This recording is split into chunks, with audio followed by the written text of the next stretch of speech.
Bom, pessoal, boa tarde a todos. É com prazer e satisfação que nós recebemos vocês aqui para ouvirmos a palestra da professora Águida Bittencourt. Ela é doutora pela Universidade de Campinas.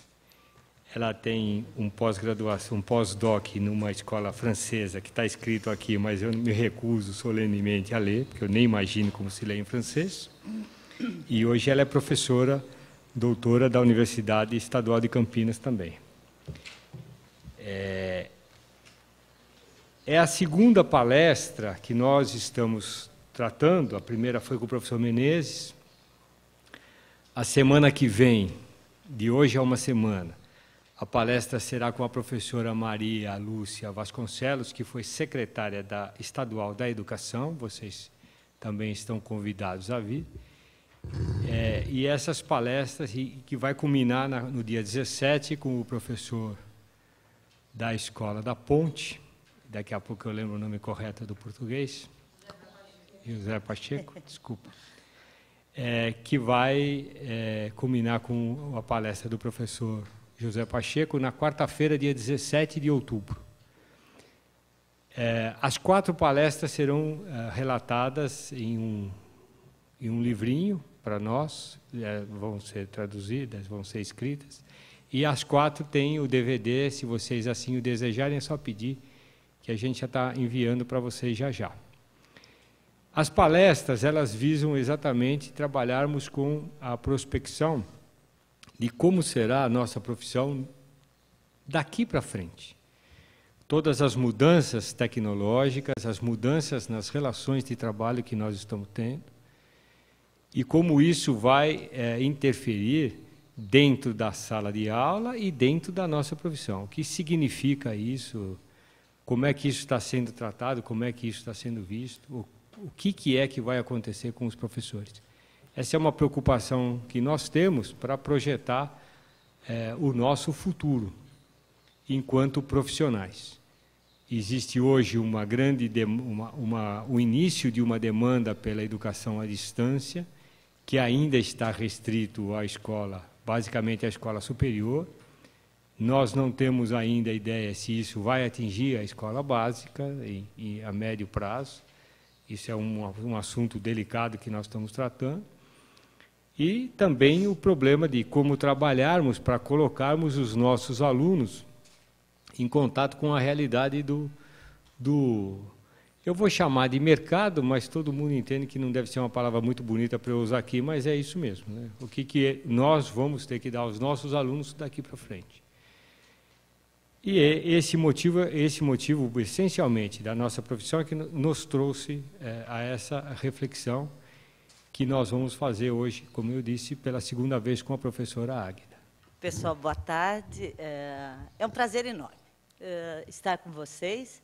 E eu dizia, assim que cheguei, que esse é um reencontro que me acontece depois de muitos anos.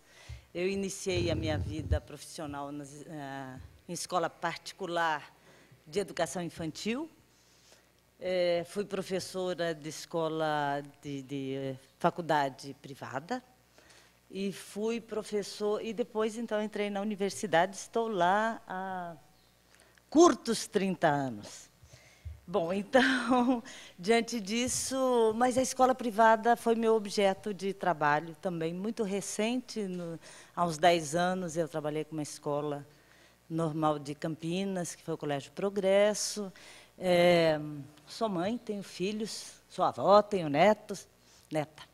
E, portanto, a escola privada faz parte do meu universo, né? E, então, falar com vocês hoje, para mim, a ideia é que nós tenhamos uma troca.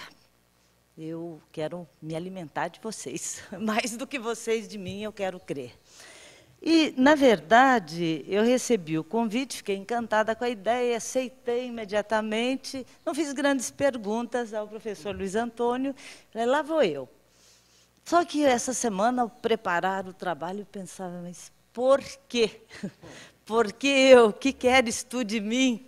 Né? Pensava comigo, o que será que o pessoal está esperando? Eu só entendi isso agora. Se eu tivesse entendido isso antes, Eu já tinha o texto pronto, não precisava ter... bom, foi bom ter pensado, né? Porque pensar faz parte do nosso espetáculo. Mas eu, de fato, escrevi recentemente 2 textos sobre a experiência que fizemos sobre curso semipresencial, formação continuada. Formação continuada também é um tema que eu tenho escrito já. Então, poderia ter ficado menos tensa se vocês tivessem me dito exatamente. Você me dá uma aguinha? Mas, bom, então vamos lá, vamos ver se eu reelaboro o que eu pensei e vou contar para vocês o que é que eu pensei. Quer que põe açúcar para melhorar? Não, obrigada, obrigada. E, na verdade, o que eu pensei, alguma palavra que veio nas perguntas ou nas informações que eu pedi ao Luiz Antônio, eu vou chamá-lo assim, me deu a dica de que eu deveria me preocupar em trabalhar com vocês a ideia de mudança de paradigma, de mudança de perspectiva, enfim, das grandes mudanças. E aí eu me preparei para falar com vocês sobre isso. Acho que vai dar, pode ser que dê um samba, e vamos ver. E aí, a solicitação que chegou para mim era para eu tentar falar sobre o que foi a última década, o que parece ser, que poderá ser a última década. E eu fui fazer isso e pensei, não dá para fazer assim. Dá para eu fazer o que foi o século e o que pode ser o próximo século. Porque, na verdade, eu acho que na educação,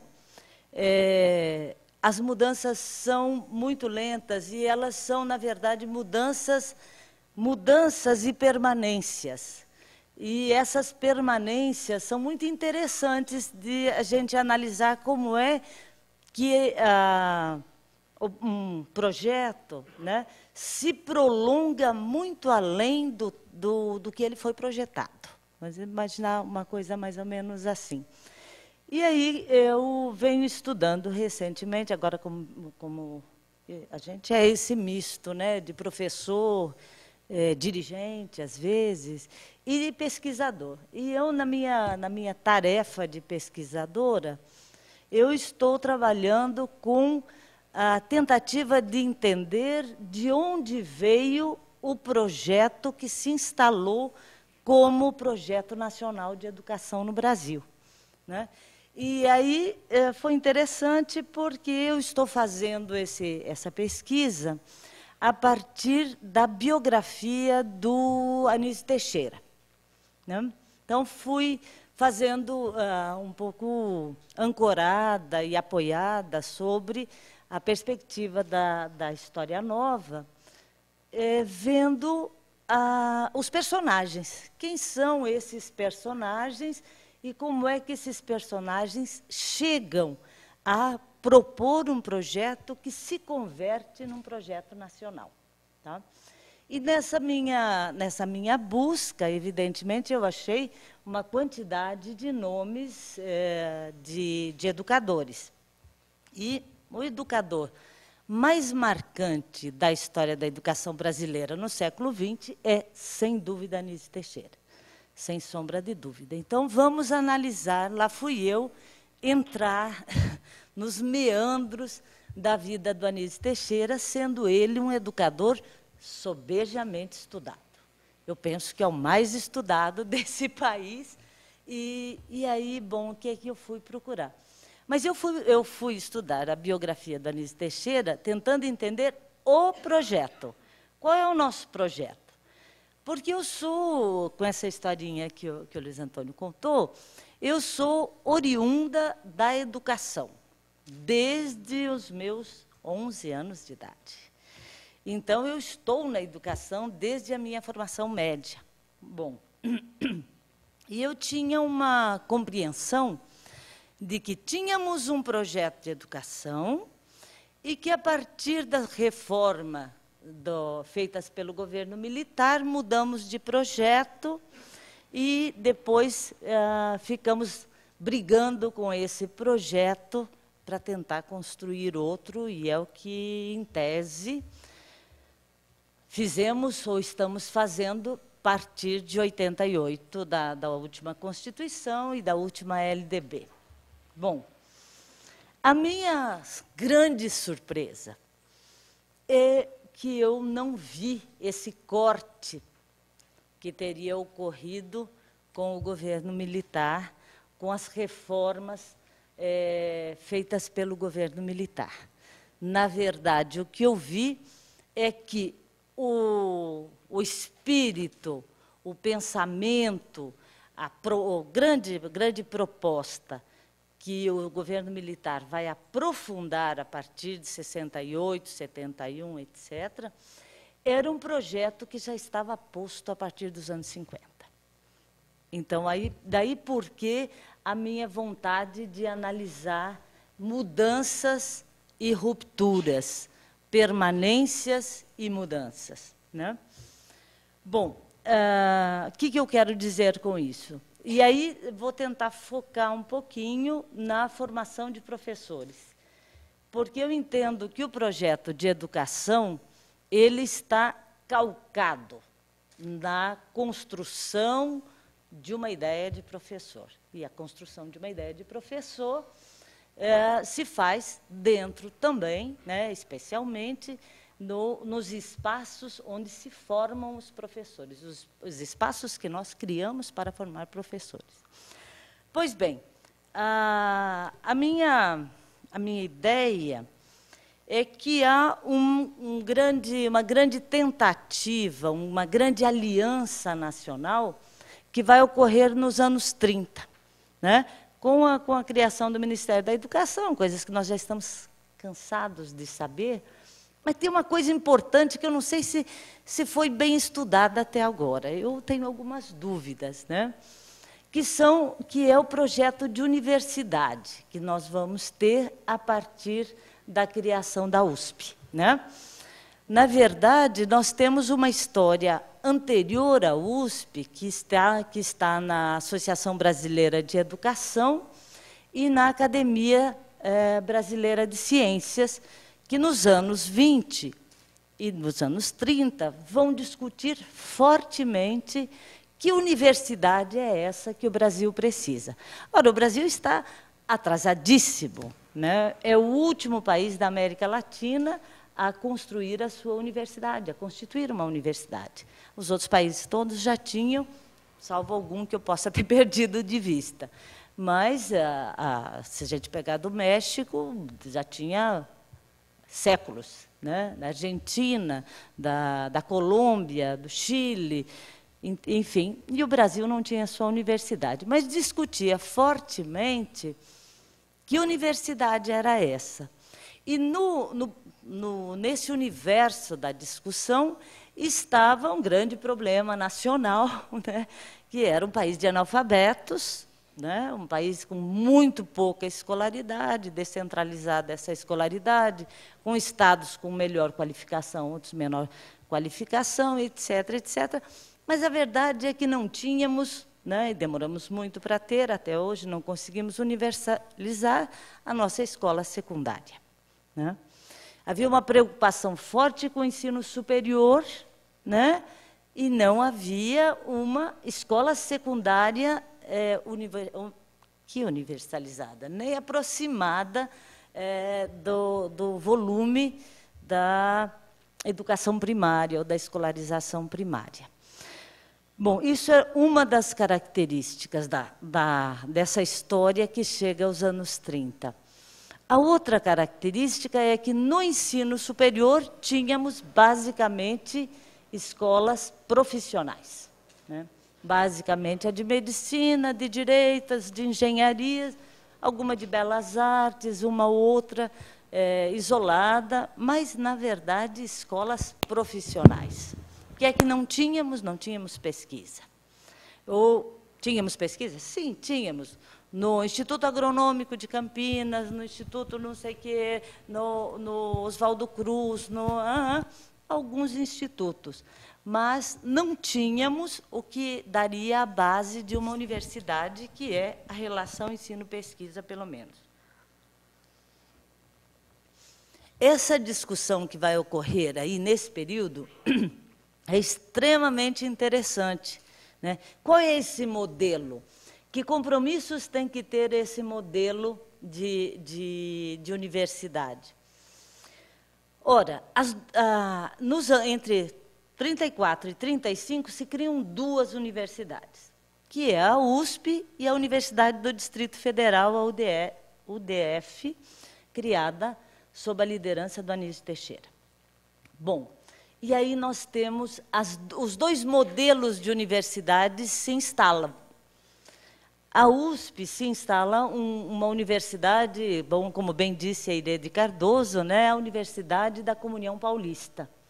A universidade da elite paulista, de uma elite esclarecida, de uma elite progressista, de uma sociedade, de uma cidade industrializada, de uma região de ponta no Brasil e de uma região rica, né? E claramente se concretiza aqui a ideia de uma universidade para formar a elite que levará o país ao progresso e dirigirá adequadamente a sociedade, consequentemente o povo, né? A UDF é um projeto de outra ordem, é um projeto comprometido, isso é extremamente interessante, porque é um projeto comprometido com a formação de quadros para o Estado. Tá?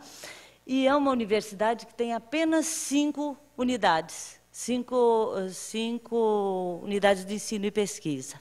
Tá? E, entre elas, o centro é a educação, porque o centro deveria ser a formação de professores, além da formação de quadros para o Estado. Ora, claro, esta universidade, a UDF, ela era patrocinada pelo Anísio Teixeira, mas ela era patrocinada por alguém também extremamente importante, que era Pedro Ernesto Batista. Era Estou contando aqui, se essa história for muito conhecida, vocês me digam, tá bom, Águida, pode parar aí. Né? Mas, assim, o Pedro Ernesto era um político, um médico, e político de esquerda, ligado ao movimento dos tenentes, etc., e que depois vai fundar o Partido Autonomista e tenta, então, ter a autonomia do Distrito Federal, e consegue até, naquele momento, consegue se eleger. Mas o que é interessante aí nessa história é que as duas universidades, seja a USP, seja a UDF, elas se organizam e necessitam de uma missão estrangeira para dar as bases da pesquisa, seja na parte humanística, filosófica, artística, sociológica, etc., seja na parte da ciência também. Tá certo? As duas vão buscar as suas missões estrangeiras na Europa. Tá? Aí começa a coisa interessante para meu gosto, é que o Anísio Teixeira, dos anos 30, é o Anísio baiano, formado pelos jesuítas, que faz uma viagem de estágio à Europa por 4, 5 meses, conhece a Sorbonne, conhece o pessoal da Escola Nova na Europa, etc., volta e vai para os Estados Unidos. Passa lá 6 meses fazendo um estágio patrocinado pelo governo da Bahia para aprender, exatamente, para entender a escola americana, os métodos, a forma como se organiza, o sistema, etc., etc. E ele o faz de uma forma perfeita, ele chega e publica o seu relatório, vira um livro bastante interessante para se ler hoje, né? Porque ele estuda todas as formas de escolarização americana que ele encontrou, que visitou, etc., etc. Passados poucos meses, ele volta para os Estados Unidos e faz o seu mestrado lá, em Nova York, na Universidade de Colômbia, ao lado do Dewey. E volta convencido ele era uma pessoa que ia entrar na ordem jesuíta, etc., etc., era todo convencido da educação religiosa católica, pensamento católico, etc., Depois desses 2 estágios, ele volta convencido da necessidade da escola pública gratuita, obrigatória, laica, etc., e para todo mundo, e preocupadíssimo com a educação do povo, né, do povo brasileiro. Então, esse Anísio, quando eu comecei a estudar a biografia dele, eu falei, bom, mas este homem deve ter ido buscar o seu apoio nos Estados Unidos. Não. Ele foi buscar na Europa. Isso em 1935. Né? Ele vai buscar na Europa. Eu diria que também pelo conjunto de intelectuais que ele consegue reunir naquele momento no Rio de Janeiro. Tá? Ele volta, ele conheceu Lobato, Monteiro Lobato, lá nos Estados Unidos, e aí volta, inclusive, apresentado à elite paulista, Fernando de Azevedo, etc., etc., e vai se encontrar com Afrânio Peixoto, no Rio de Janeiro, que é um médico muito ilustrado, enfim, um intelectual importante. Então, nesse quadro, o Anísio Teixeira estará com uma formação já americana, mas fortemente influenciado, como toda a nossa sociedade dos anos 30, pelo pensamento e pela cultura europeia. Né? Então, vejam que o projeto sai diferente da USP e da UDF, mas a fonte onde eles foram buscar a inspiração e os intelectuais que vêm fazer, especialmente a Faculdade de Filosofia, Ciências e Letras, que é a que nos interessa, né, que vai formar os professores, vão buscar no mesmo lugar. Tá? O destino das 2 universidades é muito diferente, porque a USP é a nossa USP, da qual temos orgulho até hoje, né? E a UDF foi fechada em 1939. Vigorou 5 anos, e o Anísio Teixeira só teve a chance de dirigi-la por 1 ano, porque ele foi o primeiro a ser descartado, cuja cabeça foi pedida pela Igreja Católica. E, enfim, em seguida, o Pedro Ernesto também vai ser preso, etc., etc. Temos a ditadura Vargas, e a UDF se transforma, ou melhor, seu patrimônio, os seus professores serão incorporados pela universidade que virá a ser depois a Universidade do Brasil. Universidade do Brasil, prevista para ser o modelo de universidade brasileira. Muito bem, então esse é um momento importante. O Anísio Teixeira estava convencido de que a universidade tinha um papel importante na formação dos quadros do Estado e na formação dos professores. Então, estava convencido de que a educação tinha que ser pública e que o Estado era o dirigente da educação nacional. Bom, ele fica pouco e fica 10 anos fora, e, nesse período, o Capanema leva ao ministério da forma que a gente conhece, e algumas universidades começam a ser organizadas a partir das escolas profissionais existentes, não é? Mas a questão da educação vai ganhar mais profundidade a partir de 46, com a Constituição de 46, e com o projeto de LDB em 48. Agora, enquanto pensamento, enquanto estrutura legal. Agora, enquanto estrutura institucional, nós temos um segundo grande momento, é a década de 50, que é o segundo governo Vargas. Então, quando o Vargas volta eleito, ele vai criar uma estrutura poderosa.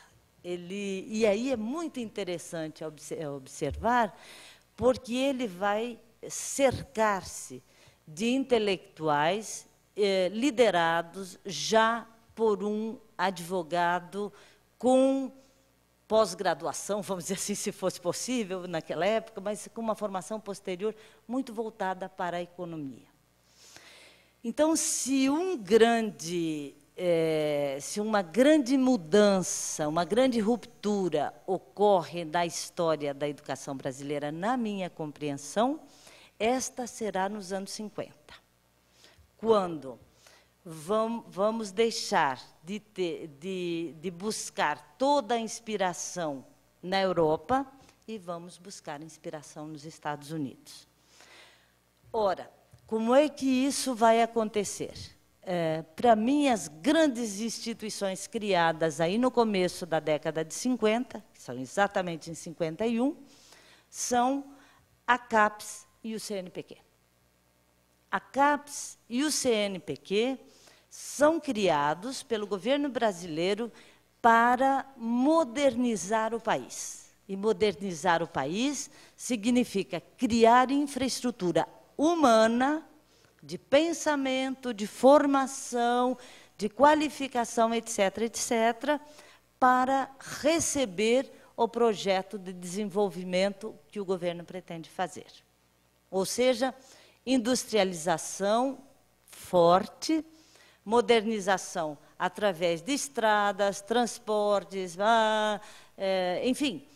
Para que você vai criar indústria se você não vai consumir o produto dessa indústria? Então, o projeto quando a gente estuda a CAPES e o CNPq, é muito interessante ver como é que esse grupo de intelectuais que foi reunido em torno da presidência pensou os diferentes campos que tinham que ser desenvolvidos para que nós pudéssemos acolher o projeto de industrialização. Bom, a CAPES, eu estou mais dedicada à CAPES, então vou falar um pouco mais dela, porque quem está estudando o CNPq é uma colega minha. Mas, quando eu olho a CAPES, aí eu vejo que... e quem é que vai para a CAPES? Anísio Teixeira. Então, o retorno de Jedi, o retorno do Anísio Teixeira, 10 anos depois, será como secretário-geral da CAPES.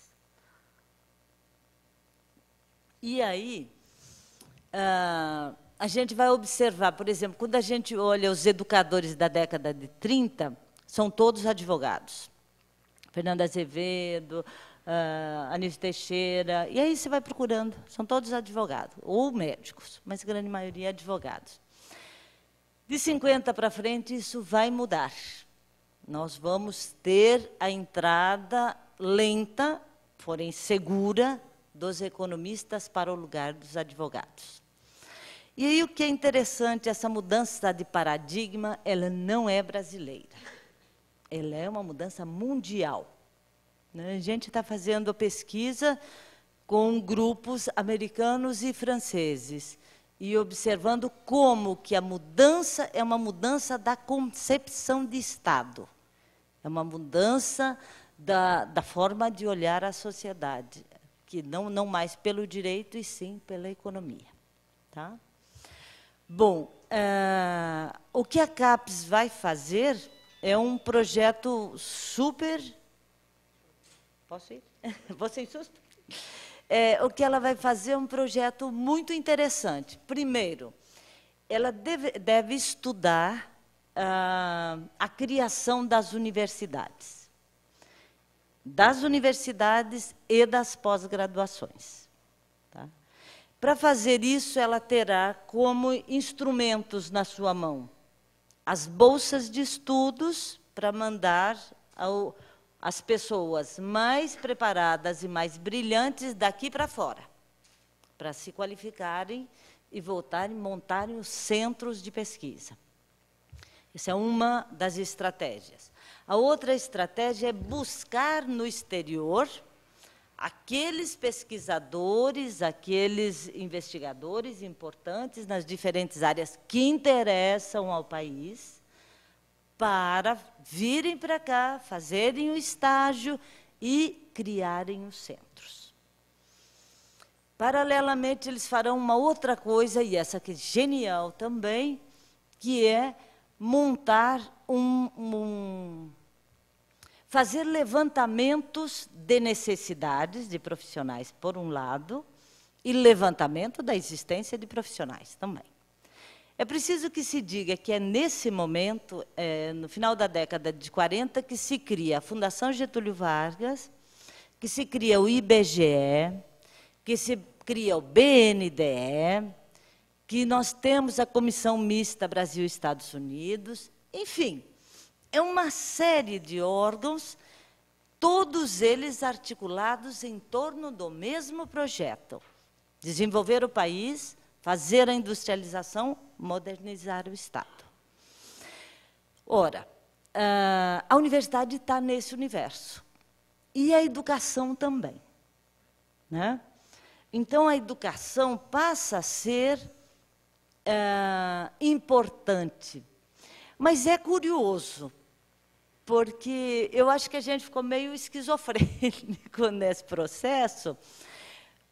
Pelo menos fico um pouco pensando na produção acadêmica que nós temos e tudo. Parece-me que nós ficamos olhando para a Europa e nos estruturando aqui ao modelo americano. E pensando na Europa e vivendo o modelo americano. Então, olha que coisa curiosa que vai acontecer. Não esqueçam que o SESC, o SENAC, o SENAI, o SESI, todos eles são criação da década de 40, um pouco antes do fim da ditadura Vargas, tá? Bom, que já voltados para esse projeto, né? Então, as escolas técnicas federais, não sei exatamente quando são, mas eu acho que é desse finalzinho aí, não lá do 40, acho que é lá da 60, por aí, mas não tenho certeza. Isso é um chute é muito complicado a gente dar, mas, enfim. O que eu tenho observado nos meus estudos sobre a CAPES? Tá? Algumas áreas vão ser apontadas como prioridade absoluta. As engenharias. Todas as engenharias, de diferentes matizes, vão ser incentivadas. Cria-se até uma comissão de supervisão dos institutos. Se chamou assim, COSUP, com muito dinheiro, que era para implementar os centros de engenharia. Tá? As faculdades de geografia, as faculdades de geologia, são super importantes nessa época, por conta dos estudos para traçados de estrada, etc., etc., tudo isso fica muito valorizado nessa época. Como é que a educação vai entrando? Então, por um lado, a educação técnica, cria-se um sistema paralelo para a educação técnica. Isso é extremamente interessante. E eu vou recuperar a ideia que eu puxei e não fui adiante, que é por que nós ficamos olhando para a Europa. Enquanto nós olhávamos para a Europa, esse nós, não sou nem eu, porque eu ainda não tinha nascido, mas, enfim, nós, os educadores, olhávamos para a Europa, pensávamos na formação do cidadão, pensávamos na formação humanista, nos ideais da educação, na escola nova, nos métodos, e não conseguíamos generalizar essa educação, universalizar essa educação. Paralelamente, o governo, o Estado, a partir do seu projeto de desenvolvimento, cria redes paralelas. E o projeto de desenvolvimento acontece, de fato, né? Então, é isso que eu digo que nós ficamos meio esquizofrênicos, porque se a gente analisa a literatura educacional, ela está voltada para essa ideia da formação do cidadão, né? Cidadão, do homem completo, do crítico, do que pensa, do que analisa, etc., etc. Mas nós não temos essa escola, a não ser nas mais tradicionais escolas privadas. Aí colocados os jesuítas, por exemplo, que vão formar os nossos educadores. Mas não só eles, vários, mas especialmente as escolas religiosas, as que vão manter um grande espaço, vamos dizer assim, para o humanismo. Bom, aí que eu estou querendo fazer a ponte entre, para mostrar como é que a ruptura e a permanência se dão aí.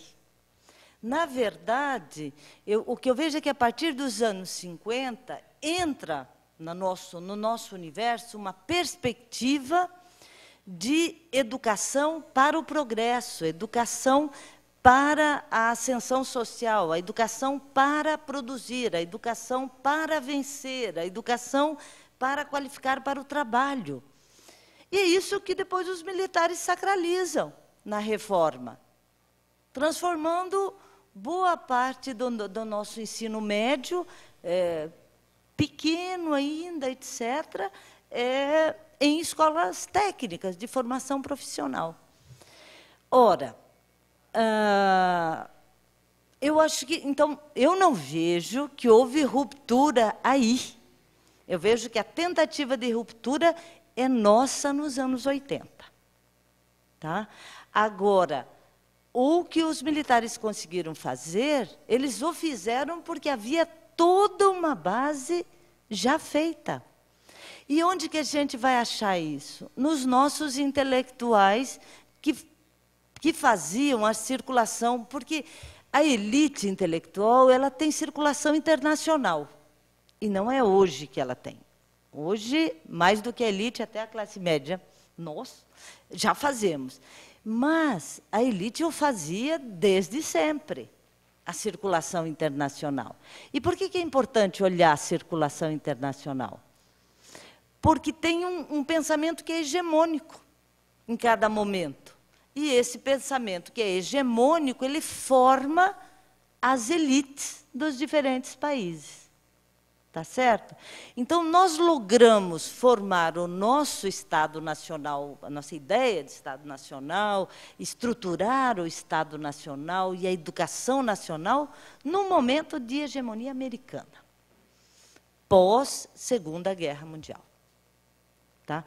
Até a Segunda Guerra Mundial, a hegemonia era europeia, no campo da cultura, a hegemonia era francesa. Tá?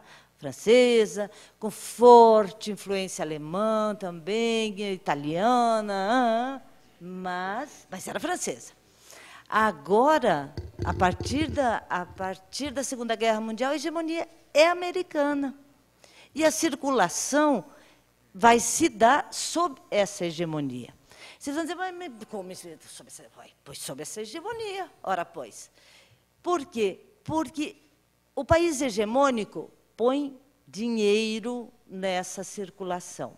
Eu estou observando as bolsas dos anos 50, os apoios econômicos para fazer a circulação internacional nos anos 50. E aí, o que eu vejo? Tem um forte apoio francês? Tem.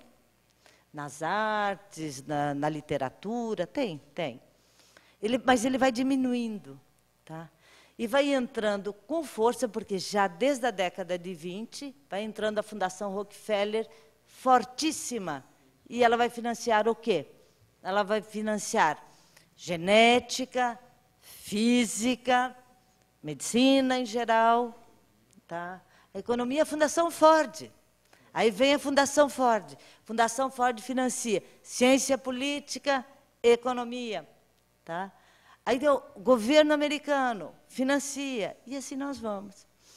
E o governo brasileiro organiza esses recursos e distribui entre nós. Bom, isso dito grosso modo. Mas o que eu queria dizer? É que, de fato, leva-se muito tempo para arquitetar um projeto nacional. Né? E por que leva muito tempo? Porque o projeto nacional ele se faz também, muitos intelectuais estão olhando para isso, nas histórias de vida de quem faz. Né? Quer dizer, e essa é uma das ideias que eu queria colocar aqui para nós. Né? A nossa escola tem um elemento fortíssimo que se chama professor. Você não faz mudanças na escola como quando você quer e como você quer. Porque o professor é aquilo que ele conseguiu se formar. Ele é a visão de mundo que ele conseguiu produzir, né?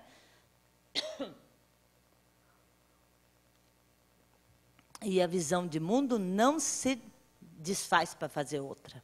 Não é assim que funciona, né? Ela vem da nossa cultura familiar, da nossa cultura cidadã, de vizinhança, de grupo social ao qual pertencemos, né? E da nossa escolaridade. Mas uma coisa não se faz sem a outra. Bom, então, dito isso, essa era a base sobre a qual eu queria conversar com vocês. Agora vamos ver se eu consigo entrar. Só para terminar, a CAPES é um sucesso, né? A CAPES é uma instituição de extremo sucesso, porque ela se cria em 51 e ela está até hoje, e ela foi sempre crescente. A partir de 64, os militares multiplicaram por mais de 10 o orçamento que ela tinha nos anos 50, né? E aprofundaram o modelo de fazer a circulação internacional dos intelectuais e a montagem das nossas universidades e sistema de pós-graduação. Bom, na verdade, o nosso parque, se a gente quiser chamar assim, ou o nosso mercado universitário é respeitável, né? A nossa pós-graduação é a maior da América Latina e a melhor também. Então, isso tudo é um sucesso. Agora, a formação de professores, cá para nós, não é o maior sucesso, né?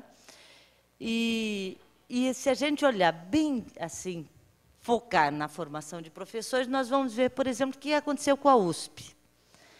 A USP foi formada pelas três, né? A Medicina, a Faculdade de Direito e a Poli, e a Faculdade de Educação, que era o Instituto de Educação da Praça, que Fernando Azevedo transformou em faculdade e colocou na universidade, e a Faculdade de Filosofia, Ciências e Letras, formada pelos franceses e tal. Muito bem. A Faculdade de Educação não durou na USP 10 anos, ela foi fechada, né? Quer dizer, por mais que o Fernando Azevedo esperneasse, ele não conseguiu manter, né? Quando Adhemar de Barros chegou ao governo, se eu não me engano, foi Adhemar de Barros, ele fecha a Faculdade de Educação e transforma numa cátedra dentro da Faculdade de Filosofia, Ciências e Letras. Não é que ela desaparece, mas ela desaparece. Ela não desaparece, mas ela desaparece, né? Enquanto cadeira lá no Conselho Universitário e tudo aquilo que a gente sabe o que significa uma unidade ou uma cátedra dentro de uma unidade. Bom, o modelo de formação de professores que as nossas universidades conseguiram criar, todos nós já conhecemos, né? Que é a formação disciplinar mais a formação pedagógica. Esse é o modelo que nós trazemos até hoje, né? 3 anos no Instituto e 1 ano na Faculdade de Educação, da forma que der para ser feito, com as brigas que a gente conseguir levar, né? E com uma tentativa de mudança hoje que ainda não está consolidada. Mas depois a gente pode ir mais pontualmente nessas questões, mas eu acho que uma coisa que nós temos que ter presente é que no nosso modelo de educação nacional, a formação básica de todo cidadão nunca foi prioridade. Por isso que o lugar social do professor é um lugar periférico. Tá? No grande espaço intelectual, se a gente quiser, se você olha para dentro de uma universidade é falando como se fosse o Bourdieu, é um campo de poder. E você vai encontrar as faculdades que se dedicam às licenciaturas na periferia desse campo. Quem que está no centro? É a medicina, a engenharia, é a física, varia um pouco. Uns é mais a área de saúde, no outros é mais a área de engenharia, no outro é mais as ciências. Mas a educação, não conheço nenhum caso. Está sempre na periferia. Por quê? Porque, de fato, aí vocês poderão me dizer, mas isso é só no Brasil ou isso é no mundo? Eu diria que, neste momento, talvez esteja no mundo, mas não foi sempre assim. Formação de professores das áreas de humanidades, que formam professores na França, no século XIX, e até muito recentemente, estava no centro. Formar em filosofia ou em letras era centro. E isso em boa parte dos países da Europa. Tá? Agora, acho que mesmo nos Estados Unidos, o lugar social do professor foi melhor do que é aqui. E por que eu falo que quer dizer, eu não sei dizer exatamente por quê, mas eu tenho aqui uma pista, né? Eu tenho uma pista forte, que é a seguinte: não é que a educação de todos os brasileiros tenha sido sempre muito ruim. Não. Nós sempre tivemos uma distância enorme entre a formação de alguns grupos e a formação da expressiva maioria. Isso é um fato.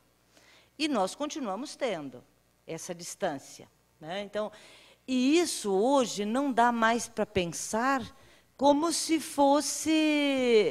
pensou nos anos 70, 80, que era escola pública é toda ela ruim, escola privada é toda ela de elite. Não é assim. Hoje nós sabemos que não é assim.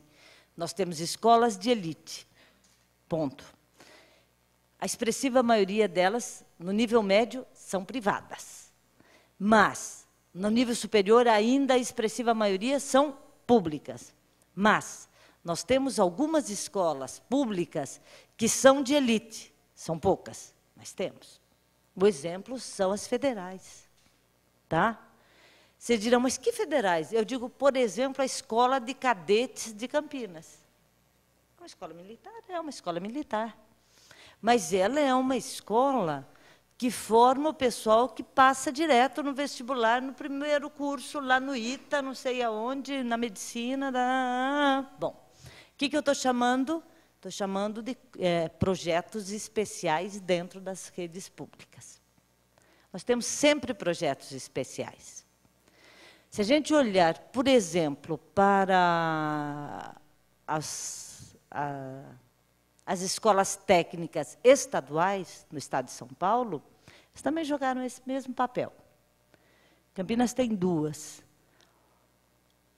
São escolas disputadas, tem vestibulinho, tá certo? E quem vai para lá não é elite, não é elite, mas é a classe média com pretensões a um bom ensino público superior. Tá? Então, o que é isso? É projeto especial. Teve um projeto especial que foi muito interessante no estado de São Paulo, que foram as escolas de formação de professores, que chamou... como é que chamou? Cefam. Não, Senafor não chegou a ser um secundário, acho. Chegou? Era secundário? Não, acho que era de formação continuada, né, Senafor? Eu acho. Mas o Cefam, não, o Cefam era formação de professoras, ou de professores da primeira parte do fundamental. Era um projeto especial. Todos os projetos especiais, curiosamente, eles são, em geral, em tempo integral. As federais são todas em tempo integral. As técnicas estaduais são todas em tempo integral. O Cefam era em tempo integral. Eu conheço um projeto que é bem bacaninha também, que é o de Americana, do município de Americana, que se chama CIEPS, que é o modelo do Brizola e do Darcy Ribeiro, lá do Rio, que é o antigo modelo do Anísio Teixeira, lá na Bahia, dos anos 40, é o mesmo modelo, que a Americana mantém hoje. É um sucesso, é um sucesso. Nós vamos pegar aqui os dados estatísticos, eles conseguem os mesmos desempenhos do pessoal das escolas privadas. Por quê? Mas especial. Especial significa com verba, com recurso, com salário especial e com tempo de trabalho especial. Pronto. É todos de tempo integral. Então, a mágica não está aqui ou ali, não, só... A mágica, quer dizer, a gente precisa ir olhar com bastante carinho para ver o que é que faz a diferença. Evidentemente, tem um dado que faz a diferença. Eu queria, então, agora dizer, bom, o que eu penso que é para chegar nos desafios que vocês me colocaram aqui. O que eu penso que faz a escola? O que faz a escola, eu acho que tem um autor que eu gosto bastante, que é o Jean-Michel Chapouly. Chapouly fala assim, a escola é feita sobre três pilares. As políticas públicas, ou o Estado, né? Os pais, ou as famílias e os professores. São esses três. E isso, da negociação desses três elementos, dá a escola. Então, não dá para falar a escola brasileira. Não existe a escola brasileira. Existe a escola, sei lá, da Barra Funda, a escola da Francisco Glicério, a escola não sei o quê, o Colégio Progresso e tal. Tem algumas coisas que são de caráter nacional, né? Mas a fisionomia da escola é dada nessa negociação. E hoje, mais do que nunca. Então, vocês querem agora já falando do que é hoje, né? Eu acho que hoje o Estado tem um papel importante, né? Ele dá a proposta geral nacional, mas o índice de liberdade, de criação para as escolas é imenso. É imenso, né?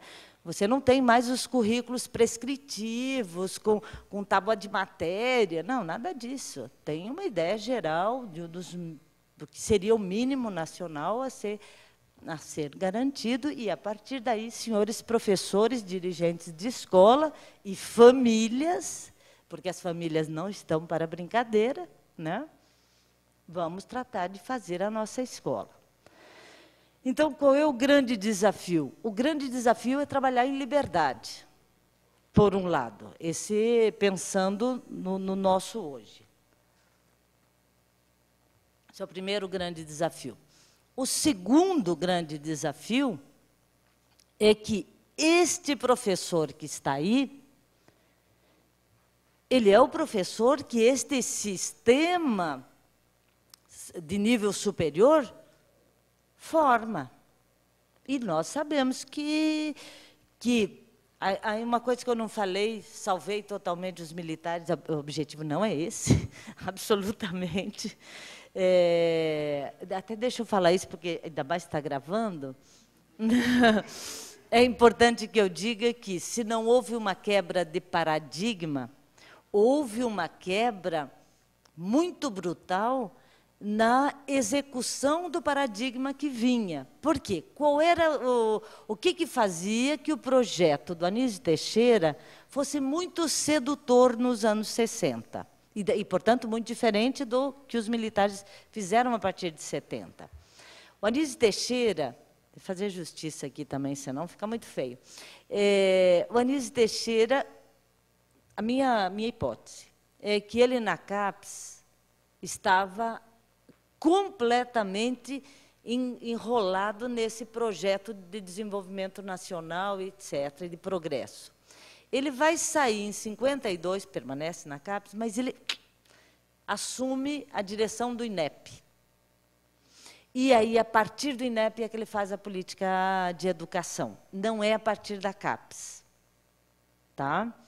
Então, dentro do INEP, ele cria o Centro Brasileiro de Pesquisas Educacionais e os 5 centros regionais de pesquisas educacionais. E aí ele vai fazer a grande aliança com os mais importantes educadores brasileiros, seja o Fernando de Azevedo, em São Paulo, seja Eloá, cujo sobrenome agora esqueci, no Rio Grande do Sul, o Mário Casasanta, em Minas Gerais, na Bahia vai ser a irmã do próprio Anísio Teixeira, mas em Pernambuco é o Gilberto Freire. E no Rio de Janeiro, no centro, vai ficar o Darcy Ribeiro. Esses centros organizados é que vão fazer a política dos anos 50 para a educação brasileira, vão criar centros de formação, vão fazer todo o estudo de realidade brasileira, criar as estatísticas nacionais sobre desempenho escolar, etc. Eles vão fazer um trabalho belíssimo. Tá? E é isso que os militares fecham. Tá? Então, se eu esqueço de falar isso, eu estou perdida. Na verdade, se não há uma quebra de paradigma, há uma quebra brutal, sim, do desenvolvimento do projeto. Por quê? Enquanto ele estava na mão do Anísio Teixeira, do Fernando Azevedo, do Darcy Ribeiro e o Gilberto Freire, só para citar alguns nomes, esses intelectuais tinham um comprometimento forte com as culturas locais e com um conjunto de professores e de intelectuais brasileiros, coisa que depois os militares não terão, tanto que eles fazem a limpa que fazem nas universidades. Então, vamos ficar bem claro, há um rompimento forte aí, tá? Mas não é de paradigma, é um rompimento de... Claro que, na medida em que era o Fernando Azevedo, ou o Anísio Teixeira, ou o Gilberto Freire, que estavam fazendo, eles estavam criando em cima do paradigma. Né? Eles estavam criando e com a nossa própria história, com a nossa história, com a nossa cultura, etc., etc. Esse rompimento, sim, de fato ocorreu, e é o que vai permitir que a reforma de 71 seja uma reforma tecnicista. Ponto. Só vou falar mais 5 minutos, porque depois é a palavra de vocês. Eu acho que no estado de São Paulo a situação é muito grave, porque o número de escolas privadas, noturnas, com pouco tempo, etc., etc., é muito grande, no nível superior, na formação de professores. Nós temos casos muito graves. Tá? Acho que as universidades públicas estão tentando fazer uma proposta, elas estão tentando, e digo a vocês, não é simples, porque há uma disputa entre as disciplinas. Há uma disputa forte. E essa disputa rebate lá nas escolas onde vocês estão, eu tenho certeza. Tá? Até porque quem forma os dirigentes das escolas, em tese, são as faculdades de pedagogia. As faculdades de pedagogia são as que têm menor prestígio no interior das universidades. O pedagogo é identificado com o professor primário antigo, né? E essa é uma luta dura, eu falo a vocês, eu sou da pedagogia, eu dou aula na pedagogia e dou aula nas licenciaturas. Todas. Então, conheço essa briga de perto. As disciplinas valoram de forma diferente a licenciatura e o bacharelado, assim, muito diferente. O pessoal faz licenciatura, os alunos fazem a licenciatura por uma escolha final, porque quando eles descobrem que onde tem emprego é em escola, né? Então, tem essa coisa. Agora, não é uma tragédia. Eu não acho que é uma tragédia. Alguém me perguntava se eu era muito pessimista, e eu estava falando que não sou o modelo pessimista. Eu acho que nós sofremos fortemente, tem uns exemplos da mídia que são ótimos para a gente pensar, né, como é que a mídia trabalha com a nossa imagem de professor e tudo isso.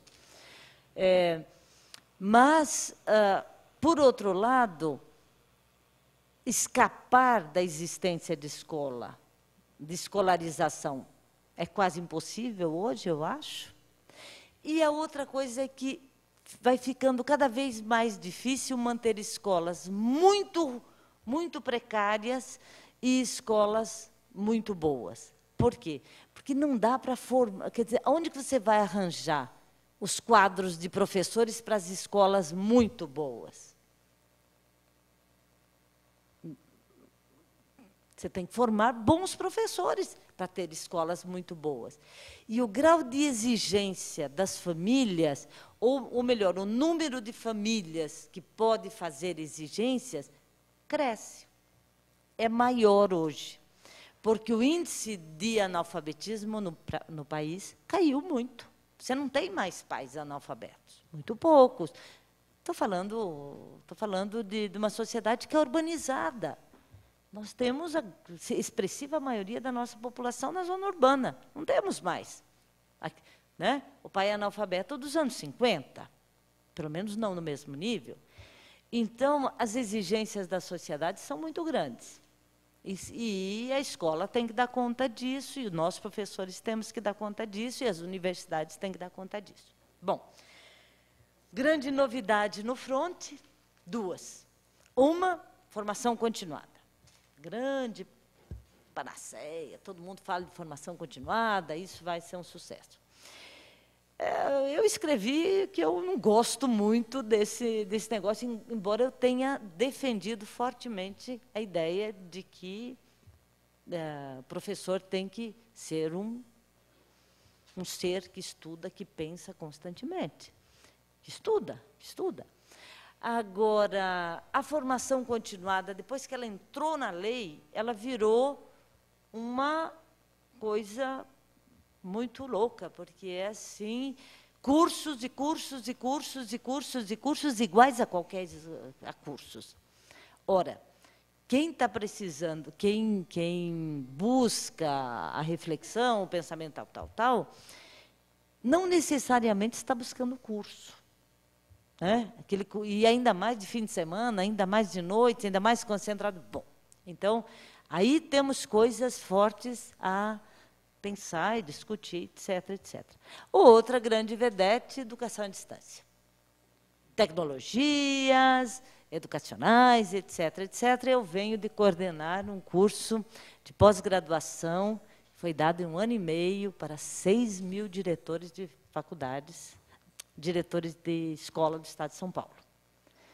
Feito 50% presencial e 50% à distância. Então, paro por aqui e agora deixo para vocês, para eu tentar ouvir o que vocês têm. Não sei se fui. Fui? Então, tá bom. Muito obrigada e agora, vamos lá.